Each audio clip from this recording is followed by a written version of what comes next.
নমস্কার আমার প্রিয় বন্ধুরা, আজকেও আমি তোমাদের কাছে নিয়ে চলে এসেছি ক্লাস 10-এর কোষে দেখি 2 এর 9টা থেকে করাবো। কারণ প্রথম পর্বে আমি তোমাদেরকে কোষে দেখি 2 এর 1 থেকে 8 পর্যন্ত দেখিয়েছিলাম। আশা করি তোমরা এর আগের ভিডিওটা দেখেছো এবং সেখান থেকে আশা করি কোনো অঙ্কই তোমাদের অসুবিধা হয়নি বুঝতে। কারণ দেখো, আমি তোমাদেরকে অনেক সহজ পদ্ধতিতে তোমাদেরকে কিন্তু ওই এর আগের যে ভিডিওতে আমি সব অঙ্কগুলো কিন্তু কষিয়েছিলাম 1 থেকে 8-এর মধ্যে সবগুলো। তো যেহেতু ভিডিওটার লেন্দি হয়ে যাচ্ছিল, সেই জন্য আমি আবার একটা পার্ট নিয়ে চলে এলাম। আশা করি তোমাদের এই পার্টটাও খুব ভালো লাগবে এবং যেসব নতুন বন্ধুরা দেখছো তাদের উদ্দেশ্যে আমি প্রথমেই বলে রাখছি, প্লিজ চ্যানেলটা সাবস্ক্রাইব করে সঙ্গে থেকো। তাহলে দেখবে তোমাদের কিন্তু যেসব আমি ভিডিওগুলো ছাড়বো সেগুলো নোটিফিকেশন তোমাদের কাছে যাবে এবং তোমাদের আরও বুঝতে সুবিধা হবে অন্যান্য অঙ্কগুলো বা অন্যান্য পড়াগুলো। তো দেখো, আজকে তোমাদেরকে আমি করাচ্ছি 9টা এবং তোমাদের প্লিজ বই খাতা সঙ্গে রাখো এবং আবার বলছি একটু ভালো করে শোনো। অঙ্ক কিন্তু প্র্যাকটিসের জিনিস, তোমরা কখনোই মুখস্থ বিদ্যার দিকে যাবে না। যত প্র্যাকটিস করবে তত তোমাদের মাথা শার্প হবে এবং এইগুলো করার পর তোমরা যদি টেস্ট পেপার থেকে যদি অঙ্কগুলো সলভ করতে পারো, দেখবে তোমাদের আরও একটা অঙ্ক করার ক্ষেত্রে কি বলবো, আরও সুন্দর মাথা কি বলবো শার্প তো হবেই, তার সঙ্গে নতুন নতুন অঙ্ক করার জন্য একটা আগ্রহ বাড়বে। তো দেখো, আজকের অঙ্কটা পড়ছি আমি 9টা। একটা কৃষি সমবায় সমিতি, যারা ধরো কৃষি সমবায় সমিতি আশা করি তোমরা জানো যে যেখানে ওই গ্রামে গঞ্জে এই সমবায় সমিতি হয়ে থাকে। তো এই কৃষি সমবায় সমিতি তার সদস্যদের বার্ষিক 4%, 1 বছরে 4% সরল সুদের হারে কৃষি ঋণ দেন। ঠিক আছে, কৃষকেরা ওখান থেকে ঋণ নিতে পারবে ওই কৃষি সমবায় সমিতি থেকে এবং সেখানকার সুদ হচ্ছে 4% সরল সুদ। কিন্তু ব্যাংক থেকে টাকা ধার করলে বার্ষিক 7.4% হারে সরল সুদ দিতে হয়।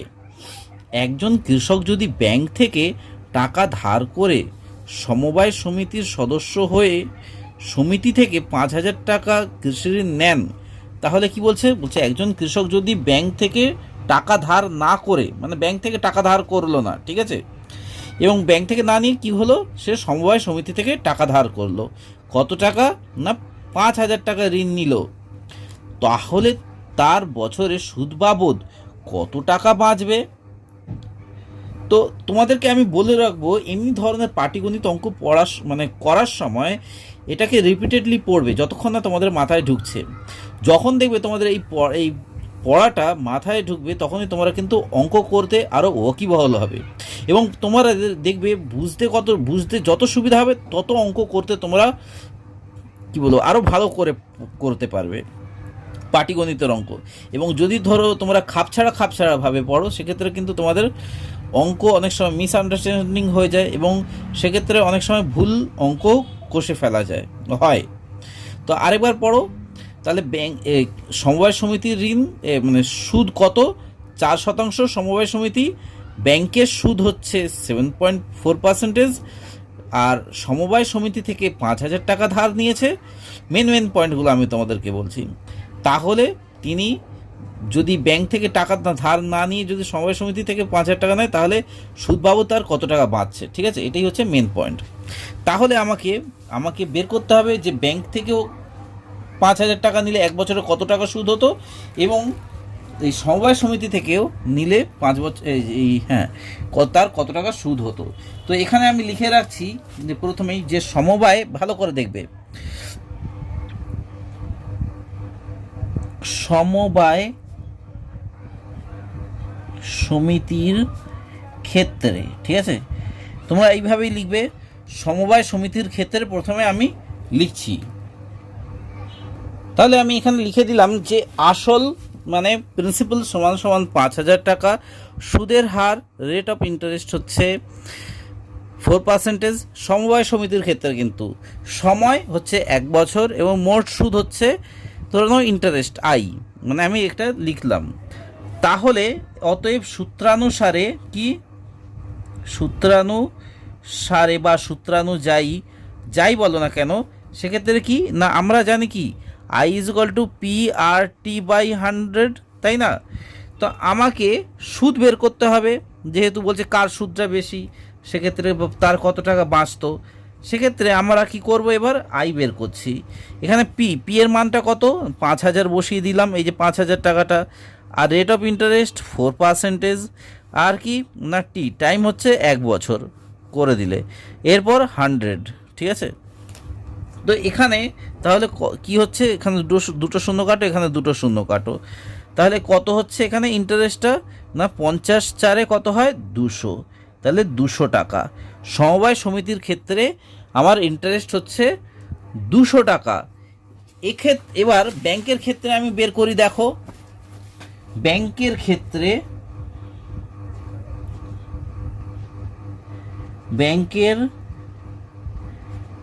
ক্ষেত্রে কি না আবার লিখি আসল অর্থাৎ প্রিন্সিপাল, মানে ব্যাংক থেকে যদি 5000 টাকা ধার নিত, সেক্ষেত্রে আসল হচ্ছে 5000 টাকা, এটা লিখে দাও। এখানে ব্যাংকের সুদ কত, ব্যাংকের সুদ হচ্ছে 7.4%, আমি এখানে লিখে দিচ্ছি, মানে রেট অফ ইন্টারেস্ট 7.4%, এবং সময় হচ্ছে 1 বছর ছিল, যেটা টি সময়, এবং মোট সুদ আমি এখানেও সেই আই ধরা হলো, ঠিক আছে, অর্থাৎ ইন্টারেস্ট। তাহলে এখানেও এক্ষেত্রে লেখো, এক্ষেত্রে সুদ অর্থাৎ আই ইকুয়াল টু, মানে এখানে লিখে দাও যে ব্র্যাকেটে যে সূত্রানুসারে ব্র্যাকেটের মধ্যে I is equal to P R T by 100। এখানে পি কত, পি হচ্ছে 5000 টাকা, ইন্টু রেট অফ ইন্টারেস্ট হচ্ছে 7.4%, এবং 1 বছর, এবং এর তলায় 100, পয়েন্টটা তুলে দাও, এখানে 10 বসিয়ে দাও, ঠিক আছে? আশা করি বুঝতে পেরেছো, এবং খুবই সোজাও রয়েছে। তো এক্ষেত্রে কি করতে হবে, দেখো এক্ষেত্রে তোমাদের যেটা করতে হবে, শূন্যগুলোকে কেটে দাও, তাহলে দুটো শূন্য, 3টে শূন্য কাটা, এখানে 3টে শূন্য কাটা, তাহলে 5 ইন্টু 7.4, তাহলে এটা গুণ করলে কত হয়, এটা গুণ করলে হয় দেখো 5 7, হ্যাঁ ও এটা ভুল করে সেই পয়েন্টটা বসিয়ে দিয়েছি, কারণ পয়েন্টের বদলে আমি এখানে শূন্য নিয়েছিলাম। তাহলে 5 ইন্টু 74, তাহলে সমান সমান কত হয়, 5 আর 20, শূন্য হাতে থাকে 2, 5 7 35 আর 37, তাহলে এত টাকা হচ্ছে। তাহলে ব্যাংকের ক্ষেত্রে সুদ কত হচ্ছে, 370 টাকা। তার মানে বুঝতে পারছো তো যে ব্যাংকের ক্ষেত্রে কত টাকা সুদ দিতে হতো তাকে। তো এখানে বলেছে কি যে সমবায় সমিতি থেকে ঋণ নিলে তার কত টাকা সাশ্রয় হবে। অতএব উত্তর লেখো যে সমবায় সমিতি থেকে ঋণ নিলে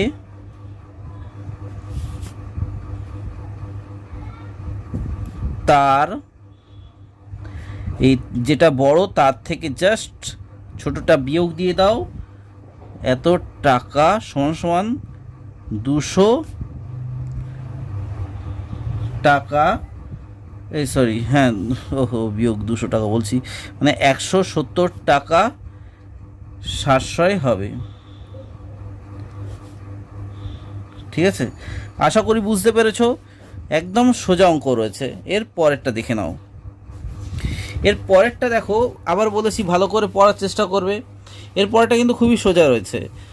বলছে যদি 292 টাকার একদিনের সুদ 5 পয়সা হয়, তাহলে 292 টাকা হচ্ছে এখানে প্রিন্সিপাল, এবং আমাকে সময় বলছে কি একদিনের সুদ 5 পয়সা, তাহলে বার্ষিক সরল সুদের হার আমাকে বের করতে হবে, অর্থাৎ রেট অফ ইন্টারেস্ট আমাকে বের করতে হবে। তাহলে দেখো কত সোজা অঙ্ক, এটা রেট অফ ইন্টারেস্ট আমাকে বের করতে হবে। এখানে আমাকে বলে দিয়েছে সুদ বলে দিয়েছে, সময় বলে দিয়েছে, এবং প্রিন্সিপালটাও বলে দিয়েছে। তো তোমাদেরকে আমি এর সূত্রটা আমি বলে দিয়েছিলাম, আশা করি তো তোমরা হয়তো জানো। আবার আমি করছি, দেখো 10এরটা এখানে আমি লিখে নিচ্ছি, লিখে নিয়ে তোমাকে দেখাচ্ছি। দেখো, তাহলে দেখো আমি এখানে লিখে নিয়েছি যে আসল ইজ ইকুয়াল টু 292 টাকা, যেটা তোমাদেরকে প্রথমেই বলেছিলাম, এবং সময় অর্থাৎ টি ইকুয়াল টু 1 দিন। এবার দেখে নাও আমাকে কি বলেছে, বার্ষিক সুদের হার বের করতে বলেছে। তো সেই জন্যে আমাকে দিন বের করলে তো চলবে না, এই দিনটাকে আমাকে বছরে নিয়ে যেতে হবে। তো দিনকে বছরে নিয়ে যাওয়ার ফর্মুলাটা কি, জাস্ট এটাকে কি করবে, 1/365 করে দিলে, মানে 365 দিনকে দিয়ে ভাগ করে দিলে, তাহলে এটাই হয়ে গেল বছর। আশা করি বুঝতে পেরেছো একটা সিম্পল জিনিসটা। এরপর দেখে নাও সুদ। সুদ মানে কি, 5 পয়সা আমরা জানি। হ্যাঁ, সুদ মানে কি 5 পয়সা, সেটা আমি দেখতেই পেলাম যে একদিনের সুদ 5 পয়সা। এবার 5 পয়সাটাকে আমাকে টাকাতে নিয়ে যেতে হবে। তাহলে পয়সাকে টাকাতে নিয়ে যেতে গেলে কি করতে হয়, 100 দিয়ে ভাগ করতে হয়। দেখো, পয়সাকে যদি তুমি টাকাতে নিয়ে যাও তাহলে কি করতে হবে, 100 দিয়ে ভাগ করতে হবে। কিন্তু টাকাকে যদি পয়সাতে নিয়ে যেতে হয় তাহলে কি করতে হবে, 100 দিয়ে গুণ করতে হবে। তো এখানে সেই হিসেবে আমি ধরে নিলাম এই সুদ সমান সমান 5 পয়সা, এটাকে আমাকে টাকাতে নিয়ে যেতে হবে, অর্থাৎ 100 দিয়ে ভাগ করতে হবে। তাহলে 5 ভাগ 100 সমান সমান কী হবে, এখানে এই একটা দুটো, 100-র পেছনে কি দুটো শূন্য, তাই একটা দুটো, অর্থাৎ 0.5, এখানে দশমিকটা বসে যাবে। ঠিক আছে, এত টাকা, এটা হয়ে গেল টাকা। এবার বার্ষিক সুদের হার কত, রেট অফ ইন্টারেস্ট হচ্ছে তোমার হচ্ছে R%, আমি ধরে নিলাম এটা। এরপর আমাকে সূত্রটা অ্যাপ্লাই করতে হবে, অর্থাৎ এখানে লিখে দেবে যে সূত্রানুসারে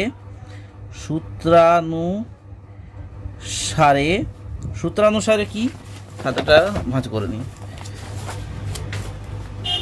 হ্যাঁ, এবার দেখো, হ্যাঁ সূত্রানুসারে কি না, I ইজ ইকুয়াল টু ওই PRT/100, এটা তো আমরা জানি তাই না। তো এইবার আমাকে কি বের করতে হবে, আমাকে বের করতে হবে রেট অফ ইন্টারেস্টটা বের করতে হবে। তাহলে রেট অফ ইন্টারেস্টটা যদি আমার এই সাইডে চলে যায় তাহলে কি হয়ে যাবে সূত্রটা, যে লিখে দাও, আর equal to I into 100/PT। ঠিক আছে, এটা করতে হবে। এবার জাস্ট এর মানটা এখানে বসিয়ে দাও। এখানে I অর্থাৎ ইন্টারেস্ট সমান সমান কত, 0.5%। তাহলে আমরা এখানে করে দিলাম 0.5। ঠিক আছে, আমি আবার লিখে নিচ্ছি, এখানে 0.05% ইন্টু 100/P হচ্ছে প্রিন্সিপাল হচ্ছে 292, ইন্টু টাইম হচ্ছে কি 365। ঠিক আছে, 365 হয়ে গেল এটা। এইবার দেখে নাও, সিঁড়ি ভাঙা অঙ্ক তো তোমরা হয়তো অনেকেই করেছো সে ব্যাপারে, বা অনেকেই করনি সে ব্যাপারে হয়তো জানো, যারা করেছো তারা জানো নিশ্চয়ই। তো এটাকে আমাকে কি করতে হবে, তোমার সিম্পল পদ্ধতিতে নিয়ে যাও। দেখো, এখান থেকে 0.05টাকে আমি এই পদ্ধতিতেই নিয়ে চলে আসছি, মানে হচ্ছে 5, দেখে নাও 5/100 করে দিলাম, ইন্টু এই 100টা বসিয়ে দিলাম, মানে এইটাই আমি এখানে বসিয়ে দিলাম। ঠিক আছে, ইন্টু 100 যেমন আছে তেমন বসিয়ে দিলাম। এরপর কি করতে হবে, ভালো করে দেখবে, এই 365টা এখানে 1/365 রয়েছে, মানে 365টা ওপরের দিকে চলে যাবে, 365। আর যেমন 1 গুণ রয়েছে তেমন হবে, তবে তার আগে এইটা হবে, এই 292 গুণ 1, মানে 1-এর তলায় 365 ছিল, যেটা ওপরে চলে গেছে। ঠিক আছে, এটা আশা করি তোমাদের বুঝতে কোনো অসুবিধা হয়নি। এরপর কি করতে হবে, মানে এই 100 এইগুলো দিয়ে তোমাকে কাটাকুটি করতে হবে। এখানে তো 100 কেটে গেল জানোই, আর তো কোনো অসুবিধে হলো না। এরপর এটাকে আমাকে এইসব দিয়ে কাটতে হবে। তো কততে যাচ্ছে দেখো, এটা 73 দিয়ে যাচ্ছে, এটা হয়ে যাবে 73 দিয়ে যদি করা হয় তাহলে 73 ইন্টু 4 করলে 292 হয়ে যায়, এবং 73 ইন্টু 5 করলে 365 হয়ে যায়, অর্থাৎ 5। আর তাহলে কি কি থাকছে এখানে, ওপরে হয়ে যাচ্ছে তাহলে 5 গুণ 5 বাই নিচে 4 থাকছে, মানে 25/4। তাহলে 25/4কে ভাগ করলে কত হয়? 4 কততে 25 হয় না, 4 6 24 হয়, তাই তো? দেখে নাও ভালো করে, এখানে আমি রাফলি করে দিচ্ছি। এই 25/4 মানে 4 6 24 হয়, 1 থাকছে, এবং আমাকে যেহেতু পার্সেন্টেজে আনতে বলেছে সেই জন্যে পয়েন্ট বসিয়ে নিতে হবে, শূন্য বসিয়ে দিতে হবে। 4 2 8 হয়, আর এখানে 2 থাকছে, আর একটা শূন্য বসালাম, 4 5 20, ঠিক আছে, মিলে গেল, মানে 6.25%, ঠিক আছে। তো এইটা হচ্ছে রেট অফ ইন্টারেস্ট, মানে রেট অফ ইন্টারেস্টটা কিন্তু পয়েন্টে আসে, ওই মানে দশমিক ভগ্নাংশ এইসব দিয়ে কিন্তু হবে না। তাহলে আমাকে লিখতে হবে যে অতএব বার্ষিক, ভালো করে বোঝার চেষ্টা করো, বার্ষিক শতকরা সরল সুদের হার, শতকরা সরল সুদের হার সমান সমান 6.25, ঠিক আছে, এটাই লিখে দিতে হবে, এই যে পার্সেন্টেজ। তো কতটা সোজা, তাই না? তো ওই জন্যই বলছি জাস্ট একটু প্র্যাকটিস করবে, দেখবে প্রত্যেকটা অঙ্কই কিন্তু সোজা লাগবে, আর ধৈর্য সহকারে কিন্তু পড়তে হবে বন্ধু। তো দেখো 11 অঙ্কটায় বলেছে যে বার্ষিক 8% হার, মানে আমাকে রেট অফ ইন্টারেস্ট বলে দিয়েছে, বার্ষিক 8% হার সরল সুদে কত বছর মানে জিজ্ঞাসা করেছে, অর্থাৎ টাইম ইজ ইকুয়াল টু কত আমরা জানি না, তাহলে কত বছর? 600 টাকার সুদ 168 টাকা হবে, অর্থাৎ আমাকে ইন্টারেস্ট বলে দিয়েছে, প্রিন্সিপাল বলে দিয়েছে, রেট অফ ইন্টারেস্ট বলে দিয়েছে, আমাকে বের করতে হবে টাইম। তো কিভাবে বের করব দেখতে থাকো, আমি এখানে লিখে নিচ্ছি এবং লিখে নিয়ে তোমাদেরকে দেখাচ্ছি। দেখো, তাহলে আমি লিখে নিলাম যে আসল, এবং এগুলো আমি লিখে নিয়েছি। তাহলে আসল কত টাকা, বইটা দেখো, আসল হচ্ছে 600 টাকা, ঠিক আছে। রেট অফ ইন্টারেস্টটা কত? রেট অফ ইন্টারেস্ট হচ্ছে 8%, তো বইটা একটু ফলো করো। এবং সুদ অর্থাৎ ইন্টারেস্ট কত না 168 টাকা। এবং সময় যেটা আমরা জানি না, তাহলে এখানে লেখো যে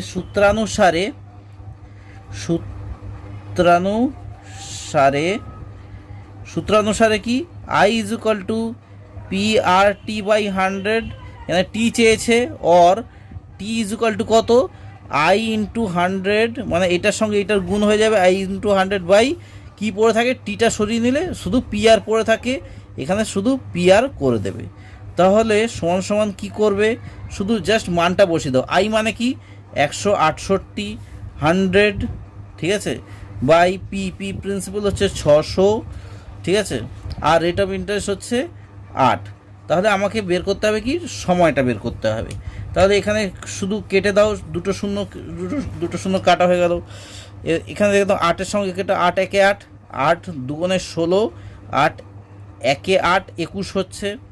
এখানে কেটে নাও 3 2 6, 3 7 21, তাহলে আর কি থাকছে 7, এই 7/2 থাকছে। তাহলে এখানে কি করতে হবে, 7/2কে সমান বের করবে কি, 2 কততে 7 হয়, 2 3 6, আর 1/2, মানে এইটা হচ্ছে পার্সেন্টেজ হয়ে যাবে। সরি, এটা পার্সেন্টেজ না, এটা এটা সময় চেয়েছে, এই সময়টাই তো বের করলাম, আমি পার্সেন্টেজ বসিয়ে দিচ্ছি। যাই হোক, তো এইটা হচ্ছে সময়, এত বছর, ঠিক আছে। তো উত্তরটা কিভাবে লিখবে, অতএব বার্ষিক, ভালো করে দেখো, বার্ষিক 8% সরল সুদে, এইভাবেই কিন্তু উত্তরগুলো লিখতে হবে। সরল সুদে 3.12 বছরে 600 টাকার সুদ 168 টাকা হবে, অর্থাৎ 3.5 বছরে, ঠিক আছে। 3.12 মানে কি 3.5 বছরে। তাহলে 11 অঙ্কটা এখানে শেষ হয়ে গেল। এরপর দেখো 12 অঙ্কটাও কিন্তু খুবই সোজা রয়েছে, যদি তোমরা ভালো করে প্র্যাকটিস করো, তোমাদেরকে বলবো, তোমাদের কিন্তু কোনো কঠিন হবে না। বলছে যদি বার্ষিক 10%, অর্থাৎ 10% হারে সরল সুদ 800 টাকা ব্যাংকে জমা দিয়ে সুদে আসলে 1200 টাকা ফেরত পাওয়া যায়, তাহলে আমাকে প্রিন্সিপাল বলে দিয়েছে এবং সুদে আসলে অর্থাৎ অ্যামাউন্টটাও বলে দিয়েছে, সুদ আসলটা বলে দিয়েছে 1200 টাকা। তাহলে ওই টাকা কত সময় অর্থাৎ আমাকে টাইম বের করতে হবে, কত সময় ব্যাংকে জমা ছিল সেটা কিন্তু হিসাব করে লিখতে হবে। তাহলে টাইমটা বের করতে হবে, আমি ততক্ষণ লিখে নিচ্ছি। তো তোমরা প্লিজ দেখো এখানটায়। তো এখানে কি করতে হবে যে আমাকে লিখতে হবে আসল এবং অ্যামাউন্ট লিখতে হবে, সেই সবগুলো আমি লিখে নিচ্ছি এবং তোমাদেরকে দেখাচ্ছি। দেখো এবার দেখো আমি লিখে নিয়েছি এখানে আসল অর্থাৎ পি, প্রিন্সিপাল হচ্ছে 800 টাকা, যেটা আমরা বইতেই দেখতে পেলাম, ঠিক আছে। আর এখানে কি সুদাসলটা কত না 1200 টাকা, ঠিক আছে। সুদাসল হচ্ছে 1200 টাকা। এরপর সরল সুদের হার কত, সুদের হার হচ্ছে 10% বলেছে, সুদের হার 10% এবং সময় আমরা জানি না, কারণ আমাকে বলেছে কত সময়ের জন্য ব্যাংকে টাকাটা জমা ছিল। তাহলে আমরা লিখো যে সূত্রানুসারে সেই একইভাবে একটাই সূত্র, শুধু আমাকে লিখে অঙ্কটা কিন্তু করতে হবে পুরো চ্যাপ্টারটাতেই। কিন্তু সূত্রানুসারে কি না, সূত্র কোনটা জানো না, I = P/RT/100, এটাই তো জানো। আমাকে সময় চেয়েছে, তাহলে T = কত হবে না I × 100 করে দেবে সব সময়, আর T বাদ দিলে কি থাকে না PR, এই PR-টা তোমরা এখানে বসিয়ে দেবে। তাহলে এখানে কি করতে হবে, I এর মানটা বসিয়ে দাও।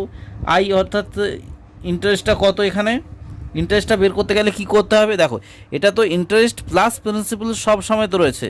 তাহলে এখানে লেখো যে সুদ অর্থাৎ ইন্টারেস্ট সমান কত না 1200 বিয়োগ 800 টাকা, তাহলেই তো বেরিয়ে যাচ্ছে 400 টাকা। এইটা হচ্ছে ইন্টারেস্ট, ঠিক আছে। তো এখানে আমি তাহলে করে নিচ্ছি এখানে যে 400 গুণ 100 মানে 400, আর পি প্রিন্সিপাল হচ্ছে 800 টাকা, আর কি না সময়টা সময় বলছি, আর রেট অফ ইন্টারেস্ট কত, রেট অফ ইন্টারেস্ট হচ্ছে 10%, ঠিক আছে। তো এইটা হয়ে গেল, এবার আমাকে কাটাকুটি করতে হবে। তো দেখো এই শূন্য কাটা হলো, এই শূন্য কাটা হলো, এই একটা শূন্য, এই একটা শূন্য, তাহলে 8 কততে 40, 8 5-এ 40, তাহলে সমান 5%। টাইম হচ্ছে 5 বছরে, 5 বছরে যেটা বেরোবে, কারণ টাইম তো না। তো আশা করি বুঝতে পেরেছো কতটা সোজা, তাই না। তো এইভাবে কিন্তু তোমাদের কিন্তু প্রত্যেকটা অঙ্ক করতে হবে। তো তাহলে দেখো এখানে উত্তরটা লিখতে হবে কি, ওই টাকা 5 বছরের জন্য 5 বছরের জন্য ব্যাংকে জমা ছিল, ঠিক আছে। একদম সোজা রয়েছে, আশা করি বুঝতে পেরেছো। এর পরের অঙ্কটা দেখো, এর পরের অঙ্কটাও কিন্তু সোজা রয়েছে। এখানে বলেছে কি 13টা, ভালো করে দেখো 13টা বলেছে কোনো মূলধন মানে কি প্রিন্সিপাল একই বার্ষিক, মানে কোনো প্রিন্সিপাল মানে ওই আসলটা, কোনো মূলধন একই বার্ষিক মানে বার্ষিক সরল সুদের হারটা কিন্তু একই রয়েছে, কোনো পরিবর্তন হয়নি, অর্থাৎ রেট অফ ইন্টারেস্ট একই রয়েছে 7 বছর। তাহলে আমাকে সময় দিয়ে দিল, কিন্তু 7 বছরের সুদে আসলে 7100 টাকা, ঠিক আছে। 7 বছরের সুদে আসলে মানে কোনো মূলধন যে কোনো তুমি টাকা ধরতে পারো যে জমা দিয়েছে একই ধরনের অ্যামাউন্ট, 7 বছরের সুদে আসলে 7100 টাকা এবং 4 বছরের সুদে আসলে 6200 টাকা হলে, তাহলে মূলধন ও বার্ষিক সরল সুদের হার কত, অর্থাৎ মূলধন অর্থাৎ ক্যাপিটাল কত, মানে ক্যাপিটাল বলতে তোমাদের প্রিন্সিপাল চেয়েছে, আর বার্ষিক সরল সুদ অর্থাৎ রেট অফ ইন্টারেস্টটা চেয়েছে। এক্ষেত্রে আমাকে কি করতে হবে, এই অঙ্কটা তোমাদেরকে বলতে পারবো, একটু ইম্পর্টেন্ট রয়েছে, অনেকেই হয়তো এই অঙ্কটা করে না, কিন্তু খুবই সোজা রয়েছে। তো দেখতে থাকো, এই অঙ্কটা করার জন্য কিন্তু তোমাদের কিন্তু একটু লিখতে হবে। এখানে কি লিখতে হবে, এখানে লিখতে হবে আসল, দেখো ভালো করে দেখো, আসল প্লাস 7 বছরের সুদ সমান কত টাকা, এই যে দেখো ভালো করে, এই 7 বছরের সুদ প্লাস আসলও রয়েছে, সুদে আসলে বলছে 7100 টাকা, তাই আমি লিখলাম যে আসল প্লাস 7 বছরের সুদ কত টাকা না 7,100 টাকা। ঠিক আছে, এত টাকা আমি লিখে দিলাম। এবার আসল আবার লিখছি, আসল প্লাস 4 বছরের সুদ, তাই তো? আসল প্লাস 4 বছরের সুদ কত টাকা? না 6,200 টাকা। এবার এদের মধ্যে তুমি বিয়োগ করে দাও। যদি বিয়োগ করো তাহলে কি দাঁড়াচ্ছে? এখানে আসলের সঙ্গে আসল বিয়োগ করলে শূন্য আসল থাকছে, মানে কিছুই আসল থাকছে না। তাহলে 7 বছরের সুদ এবং 4 বছরের সুদ বিয়োগ দিলে কত থাকছে? না 3 বছরের সুদ থাকছে। ঠিক আছে, তাহলে 3 বছরের সুদ কত টাকা? এখানে শূন্য শূন্য বসিয়ে দাও। এখানে হচ্ছে ওপরে রয়েছে 1, তার মানে 9, আর এদিকে হচ্ছে 900 টাকা। তাহলে 3 বছরের সুদ হচ্ছে 900 টাকা। এবার আমাকে কি করতে হবে? তাহলে 1 বছরের সুদ আমাকে বের করতে হবে। 1 বছরের সুদ কত? না 900 ভাগ 3 সমান সমান কত হয়? 3 3 9, মানে 300 টাকা। ঠিক আছে, তাহলে 1 বছরের সুদ তাহলে 300 টাকা হয়ে গেল। এবার আমি বের করি 4 বছরের শুধু সুদটা কত। ঠিক আছে, 4 বছরের শুধু সুদ, 4 বছরে কি সুদ আসল হচ্ছে এত টাকা। তাহলে 4 বছরের সুদ বের করছি। 4 বছরের সুদ সমান সমান 300 গুণ, মানে 1 বছরের সুদ 300, তাই 4 বছরের সুদ 300 গুণ 4, অর্থাৎ 3 4 12, 12 তারপর ডবল শূন্য, মানে এত টাকা, 1200 টাকা। এটা তো গেল একটা অঙ্ক। এবার আমাকে বের করতে হবে আসল অঙ্কে। এবার আমাকে ঢুকতে হবে। আমরা পেয়ে গেলাম এখানে সুদ, মোট সুদটা আমি পেয়ে গেছি। ঠিক আছে, এবার আমাকে অঙ্কেতে ঢুকতে হবে। কি ঢুকবো না দেখো ভালো করে। অতএব আসল সমান সমান কত? এই অঙ্কটা একটু বড় রয়েছে এবং ইম্পর্টেন্টও রয়েছে পরীক্ষার জন্য। ঠিক আছে, এখানে দেখো আসল, আসল অর্থাৎ পি ইজুকাল টু কত?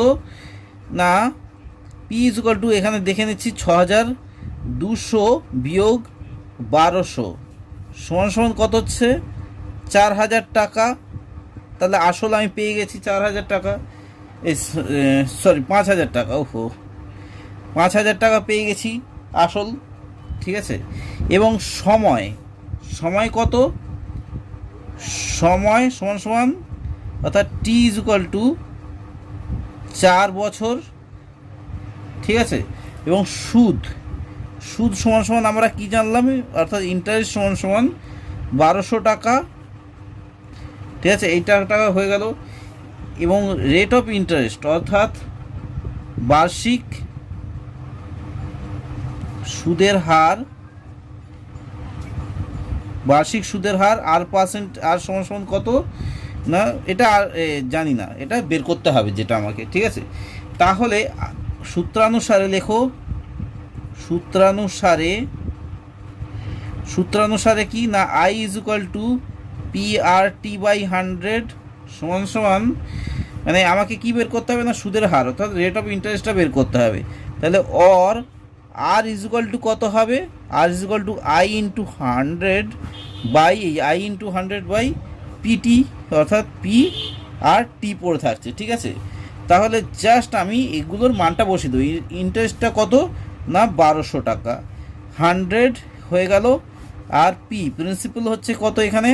তাহলে আমাকে দাঁড়াচ্ছিল 5,000 টাকা, এবং টাইমটা হচ্ছে 4 বছর। তাহলে আমি কি সেই কাটাকুটি করলাম, 3টে শূন্য এখানে কেটে দিলাম, এখানে 2টো শূন্য কাটলাম, এখানে একটা শূন্য কাটলাম, হয়ে গেল। তাহলে 3টে শূন্য কাটা, 4 কততে 12 হয়?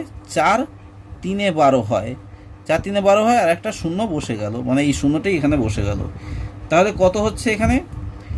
30 রেট অফ ইন্টারেস্ট। ও হ্যাঁ, ও আরেকটা রয়েছে, সেটা হচ্ছে 5 1 5 5 6 30।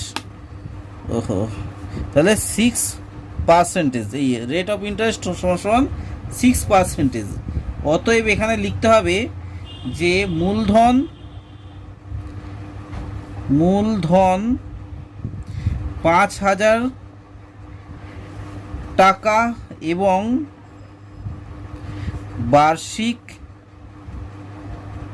বার্ষিক সরল সুদের হার সরল সুদের হার সমান সমান কত না 6%।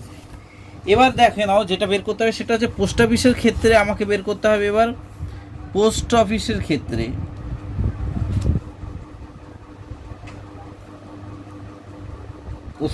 পোস্ট অফিসের ক্ষেত্রে বলছি, ধর এটা তো ভুল হয়ে গেল, অঙ্কটা তার মানে শেষ হয়ে গেল এখানে। উফ, তাহলে বুঝতে পেরেছো তো নিশ্চয়ই একদম কতটা সোজা অঙ্ক রয়েছে, জাস্ট এটা। এবার 14টা দেখে নাও। আমার তাহলে মূলধন এখানে বেরিয়ে গেল, এই যে মূলধন চেয়েছে এবং বার্ষিক সরল সুদ চেয়েছে, যেটা আমার কিন্তু বেরিয়ে গেল। মূলধন কত? মূলধন হচ্ছে 5,000 টাকা নিয়েছিল এবং বার্ষিক সরল সুদ হচ্ছে 6%। এবার দেখে নাও 14 অঙ্কটাও কিন্তু খুবই মানে সোজা রয়েছে। তো এটা দেখো, এখানে বলেছে কি যে একই সময় অমল রায় ব্যাংকে এবং পশুপতি ঘোষ পোস্ট অফিসে 2,000 টাকা করে জমা রাখেন। তার মানে অমল রায় এবং পশুপতি দুজনেই 2,000 করে মানে ব্যাংকে টাকা রাখে অমল রায়, এবং পশুপতি ঘোষ কোথায়? পোস্ট অফিসে টাকা রাখে 2,000 টাকা করে। ঠিক আছে, অসুবিধা নেই। তাহলে পশুপতি ঘোষ কোথায় রাখে? পোস্ট অফিসে রাখে 2,000 টাকা। অমল রায় 2,000 টাকা ব্যাংকে রাখে। এখানে এবার বলেছে যে 3 বছর পর তারা সুদসহ যথাক্রমে, তাহলে অমল রায় ব্যাংক থেকে সুদসহ পায় 2,360 টাকা এবং পশুপতি ঘোষ পোস্ট অফিস থেকে 2,480 টাকা পায়। তাহলে ব্যাংক ও পোস্ট অফিসের বার্ষিক সরল সুদের হার বের করতে বলছে, অর্থাৎ রেট অফ ইন্টারেস্টটা আমাকে বের করতে হবে এবং তাদের অনুপাত বের করতে হবে। এবং এখানে বুঝতে পারছো যে অমল রায় সুদ পেয়েছে কত টাকা? 360 টাকা, এবং পশুপতি ঘোষ সুদ পেয়েছে 480 টাকা। 2,000 টাকা থেকে বাদ যাবে, কারণ এটা হচ্ছে প্রিন্সিপাল, তাই না? তো দেখো অঙ্কটা কিন্তু খুবই ইন্টারেস্টিং এবং খুবই সোজা। এবং তোমাদেরকে যেটা করতে হবে সেটা হচ্ছে একটা ব্যাংকের ক্ষেত্রে এবং একটা পোস্ট অফিসের ক্ষেত্রে এইভাবে বের করতে হবে। তাহলে যেটা পড়লাম সেক্ষেত্রে দেখো, ব্যাংকের ক্ষেত্রে আমি লিখে নিলাম। এবং ব্যাংকের ক্ষেত্রে আসল কত টাকা? আসল হচ্ছে 2,000 টাকা। ঠিক আছে, সুদাসল কত? সুদাসল পেয়েছিল, এত টাকা লিখে ফেলো। সুদাসল হচ্ছে তোমার এই যে 2,360 টাকা। তাহলে 2,360 টাকা করে দিলাম। ঠিক আছে, সময় কত? সময় বলছে, হ্যাঁ জমা রাখেন এবং 3 বছর 3 বছর করে দিলে সুদ কত তাহলে হবে? সুদ হবে 2,360 টাকা বিয়োগ 2,000 সমান 360 টাকা হচ্ছে সুদ। ঠিক আছে, আর বার্ষিক সুদের হার আমরা জানি না, যেটা আমাকে বের করতে হবে, কারণ সুদের হার দুটোর বের করে কিন্তু আমাকে ক্যালকুলেশন করতে হবে। তাহলে এখানে দেখে নাও যে সূত্রানুসারে লেখো। ঠিক আছে, সূত্রানুসারে মানে আমি আর ডিটেলসে লিখছি না বারবার ধরে, এইটা এখানে যেমন করে লেখা রয়েছে আমি জাস্ট লিখে নিচ্ছি যে রেট অফ ইন্টারেস্ট সূত্রানুসারে লিখছি আগে। সূত্রানুসারে কি না, রেট অফ ইন্টারেস্ট সমান কি হবে? আরটা চলে এদিকে কি হয় না, I/100 হয়ে যায়। ঠিক আছে, বাই I/100 হয়ে গেলে আরটা চলে গেলে পিটি পড়ে থাকে, পি এবং টি পড়ে থাকে। অর্থাৎ এখানে ইন্টারেস্টটা কত? 360 টাকা এখানে বসিয়ে দিলাম, ইন্টু 100 বসিয়ে দিলাম, বাই পি প্রিন্সিপাল হচ্ছে 2,000 টাকা, এবং রেট অফ টাইম হচ্ছে 3 বছর। তাহলে 3 বছর। এবার ক্যালকুলেশন করো, কাটাকুটি করো, 3টে শূন্য কেটে দিলে এবার 2 আর 3 কত হয়? 6 হয়। 6 36 হয়ে যায়, মানে 6। তার মানে এখানকার রেট অফ ইন্টারেস্ট হচ্ছে 6%। ঠিক আছে, হয়ে গেল। তাহলে ব্যাংকের সুদ হচ্ছে, রেট অফ ইন্টারেস্ট হচ্ছে 6%। ঠিক একইভাবে আমি বের করছি পোস্ট অফিসের ক্ষেত্রে। ঠিক আছে, পোস্ট অফিসের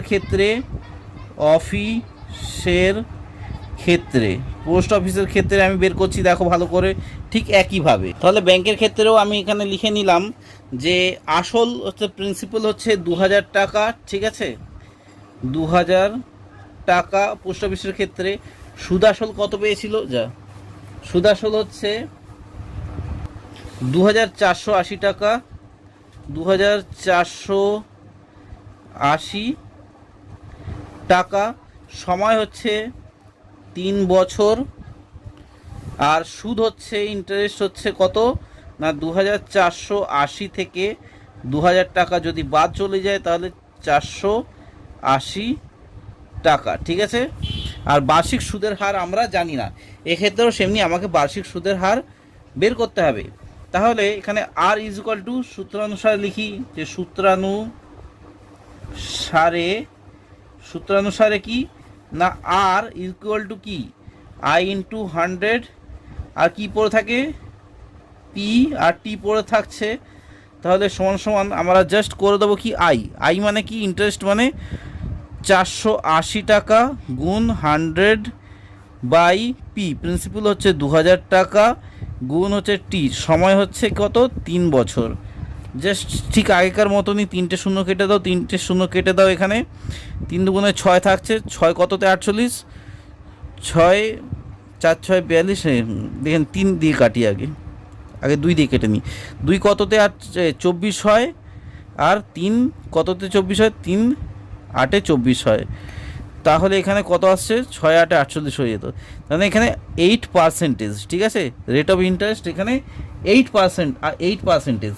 এবার আমাকে বের করতে হবে যে পোস্ট অফিস, আমি লিখে নিচ্ছি, দেখো আমি এখানে লিখে নিয়েছি যে ব্যাংক ও পোস্ট অফিসের বার্ষিক শতকরা সরল সুদের হারের অনুপাত হবে, প্রথমেরটা আমি কি পেয়েছিলাম, প্রথমেরটা আমি 6% পেয়েছিলাম, এই 6%টাই আমাকে এখানে ব্যাংকের ক্ষেত্রে বসিয়ে দিতে হবে, ঠিক আছে, 6%, এবং এক্ষেত্রে আমার বেরিয়েছে 8%, তাহলে 8% আমাকে বসিয়ে দিলাম, ঠিক আছে।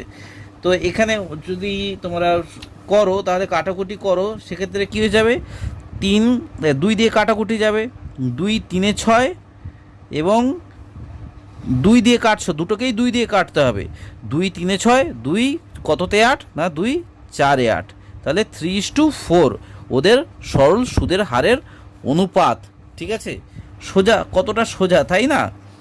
তো নতুন বন্ধুদের উদ্দেশ্যে বলছি, তোমরা যারা দেখছো বা পুরনো বন্ধু যারা দেখছো তাদের উদ্দেশ্যে আমি ধন্যবাদ জানাই যে তোমরা অনেক কষ্ট করে ভিডিওটা দেখছো, এবং তোমাদেরকে আমি অনুগ্রহ করছি যারা নতুন বন্ধুরা দেখছো প্লিজ তোমরা চ্যানেলটা সাবস্ক্রাইব করে সঙ্গে থেকো, তাহলে কিন্তু আমি আরও নিত্য নতুন অন্যান্য মানে বিষয় বা অন্যান্য পড়াশোনা নিয়ে তোমাদের সঙ্গে ভিডিও করতে আরও আগ্রহ প্রকাশ করব। তো দেখো এর পরেরটা 15টা দেখো, এটাই মনে হয় লাস্ট অঙ্ক হবে হয়তো এই ভিডিওতে, কারণ ভিডিওগুলো অনেকটাই লেন্দি হয়ে যাচ্ছে আস্তে আস্তে যত বড় দিকে যাচ্ছি। বলছে যে একটি তাঁত সমবায় সমিতি যন্ত্রচালিত তাঁত কেনার জন্য, মানে একটা তাঁত সমবায় সমিতি একটা যন্ত্রচালিত তাঁত মেশিন কিনবে, তার জন্য 15,000 টাকা ধার করে, অর্থাৎ এখানে প্রিন্সিপাল হচ্ছে 15,000 টাকা, 5 বছর পর টাইম, তাহলে বই পেয়ে গেলে সময়, 5 বছর পর সেই ধার শোধ করতে সমিতিকে 22,125 টাকা ধার দিতে হলো, তাহলে 22,125 টাকা ধার দিতে হলো 5 বছর পর, তাহলে এটা হচ্ছে সুদ আসল ধার দিতে হলো সব মিলিয়ে, তাহলে এখান থেকে আমরা সুদ পেয়ে গেলাম, তাহলে আমাকে রেট অফ ইন্টারেস্টটা বের করতে হবে, এই যে বার্ষিক সরল সুদের হারটা আমাকে বের করতে হবে। তাহলে কীভাবে বের করো, ঠিক একইভাবে এই যে এতগুলো করলে ঠিক একইভাবে আমি করে দেখাচ্ছি, দেখো তো খুবই সোজা অঙ্ক রয়েছে, যতটা কঠিন মনে হয় কিন্তু ততটা কঠিন না, তো দেখতে থাকো আমি লিখে নিচ্ছি। তাহলে আমি এখানে লিখে নিয়েছি যে আসল amount is equal to P, মানে প্রিন্সিপাল কত, প্রিন্সিপাল হচ্ছে 15,000 টাকা, ঠিক আছে, 15,000 টাকা, সময় কত বছরের জন্য না 5 বছর, 5 বছরের জন্য, সুদাসল কত পেয়েছে না 22,125 টাকা তাকে দিতে হয়েছে, তাহলে সুদ সমান সমান কত, যেটা আমি তোমাদেরকে বললাম না, সুদ সমান সমান হচ্ছে জাস্ট 22,125 থেকে 15,000 বাদ যাবে, তাহলে কত থাকছে 16 17 18 19 20 21 22, অর্থাৎ 7,125 টাকা তাকে সুদ দিতে হয়েছে কিন্তু ব্যাংকে, মানে তাদের ব্যাংকে, ব্যাংক বলছি তো সমবায় সমিতিতে, ঠিক আছে, তো সমবায় সমিতি থেকে না ব্যাংকে দিয়েছে, ঠিক আছে, তো সমবায় সমিতি কিনেছে যন্ত্রচালিত তাঁত, কিন্তু কোথা থেকে কিনেছে না ব্যাংকের কাছ থেকে ধার করে, তো এত টাকা তাকে সুদ দিতে হয়েছে। এইবার এইবার আমাকে বের করতে হবে যে সরল সুদের হার অর্থাৎ রেট অফ ইন্টারেস্টটা কত। তাহলে সূত্রানুসারে লেখো একইভাবে। সূত্রানুসারে কি না, রেট অফ ইন্টারেস্ট সমান সমান আই ইন্টু 100 বাই পি থাকছে, আর যদি টেনে নাও তাহলে পি আর টি থাকছে, যেটা ঠিক এর আগের অঙ্কটারই মতন, তাই না? খুবই সোজা রয়েছে একদম। যত অঙ্ক প্র্যাকটিস করবে তত দেখবে তোমাদের মাথাটা খুলবে, শার্প হবে। তোমরা প্লিজ তোমরা অঙ্কগুলো প্র্যাকটিস করো, তোমাদের দেখবে আমি বলছি তোমাদের আরও নতুন নতুন অঙ্ক শেখাবো, যেটা তোমাদের মাধ্যমিক পরীক্ষাতে কিন্তু আসবেই। আর এগুলো যদি প্র্যাকটিস না করো তাহলে কিন্তু ওই সব অঙ্কগুলো কিন্তু প্র্যাকটিস করতে পারবে না। তো তাহলে দেখতে থাকো, এখানে ইন্টারেস্টটা তাহলে কত, 7,125 গুণ 100 বাই প্রিন্সিপাল হচ্ছে 15,000 ইন্টু টাইম হচ্ছে 5। তাহলে এবার করে দাও, এখানে দুটো শূন্য কেটে দাও, এখানে দুটো শূন্য কেটে দাও, এখানে 150 থাকছে, 5 থাকছে। এইভাবে তোমাকে কিন্তু আস্তে আস্তে কাট। এটা যদি 25 দিয়ে কাটো, 7,125কে যদি 25 দিয়ে কাটো, যেটা হয় সেটা হচ্ছে 285 হচ্ছে। আর এটা যদি 25 দিয়ে কাটো তাহলে এটা 6 হচ্ছে, ঠিক আছে। আর 5কে আবার এটা কাটো 5 দিয়ে, 5 দিয়ে যদি কাটা যায় তাহলে এটা হয়ে যাবে 5 একে 5, 5 57তে হয়ে যাচ্ছে 57। তাহলে 57 ভাগ 6 হয়ে যাচ্ছে সমান সমান, ঠিক আছে। তো এক্ষেত্রে কি হবে না, এক্ষেত্রে করতে হবে 6 কততে 57 হয়, 6 36, 6 8, 6 9 54, ঠিক আছে। তাহলে এখানে করে দাও 57কে 5 দিয়ে ভাগ করে দাও, 6 দিয়ে ভাগ করে দাও, 6 9 54 হচ্ছে। তাহলে কত থাকছে, 55 56 57, অর্থাৎ 3 থাকছে। এখানে পয়েন্ট বসিয়ে শূন্য বসিয়ে দাও, 6 5 30, তাহলে হয়ে গেল। তাহলে রেট অফ ইন্টারেস্টটা কত না, রেট অফ ইন্টারেস্ট হচ্ছে 9.5%, ঠিক আছে। তো এখানে লিখে নাও, অতএব ব্যাংকের বার্ষিক সরল সুদের হার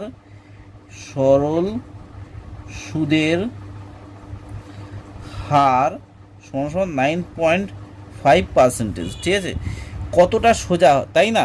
তো অঙ্কটার ভিডিওটাও অনেকটা বেশি লেন্দি হয়ে গেছে, তো সেই জন্য মাপ চেয়ে নিচ্ছি। আর তোমাদেরকে পরের অঙ্কটা মানে 16 থেকে আমি আবার আরেকটা ভিডিওতে করব, এবং দেখতে পাচ্ছি যে এর আস্তে আস্তে যত নিচের দিকে যাচ্ছি তত অঙ্কগুলো বড় হচ্ছে। আমি জানি না, হয়তো 16 এই 3টে নিয়ে হয়তো আরেকটা অঙ্ক তোমাদের আরেকটা হয়তো ভিডিও হতে পারে, বা তার জন্য আর দুটোর জন্য আরেকটা ভিডিও হতে পারে। সেটা যখন অঙ্ক করাবো সেটাই তখন বলে দেবে, সময়টা বলে দেবে। আর যেহেতু অঙ্কের শেষ পর্যায়ে চলে এসেছি, সেই জন্য আমি বলছি যে তোমরা যে এতক্ষণ ধরে ভিডিওটা দেখেছো তার জন্য তোমাদেরকে অসংখ্য ধন্যবাদ জানাই। তোমরা খুব ভালো থেকো এবং সুস্থ থেকো। তোমাদের যদি আজকের ভিডিওটা ভালো লেগে থাকে অবশ্যই জাস্ট লাইক করে দিও, আর থামস আপ মানে লাইক করে থামস আপ দিয়ে দিও। আর পারলে অবশ্যই ফেসবুক, তোমাদের হোয়াটসঅ্যাপে, ঠিক আছে, প্লিজ শেয়ার করো এই চ্যানেলের ভিডিও। আর কারণ হচ্ছে হয়তো যেসব তোমাদের বন্ধুদের হয়তো হোম টিউটার নেই, এই যে করোনাটা যাচ্ছে, তো সেক্ষেত্রে তাদের কিন্তু এই ভিডিওটা অনেকটাই তাদেরকে আশীর্বাদের মতো কাজ করবে। তো যদি লোকের উপকার চাও, যদি অন্যজনের উপকার চাও, জাস্ট শেয়ার করো। আর বলছি অসংখ্য ধন্যবাদ যে তোমরা এতক্ষণে জুড়েছো। আর নতুন বন্ধুদের উদ্দেশ্যে বলবো, কি করছো বলো তো, যে সাবস্ক্রাইব করে দাও, তাহলে কিন্তু আরও উৎসাহ বোধ করবো নতুন ভিডিও পোস্ট করার জন্যে। আজকে এতটুকুই বলে শেষ করছি। আবার বলছি, ভালো থেকো এবং সুস্থ থেকো, বাই।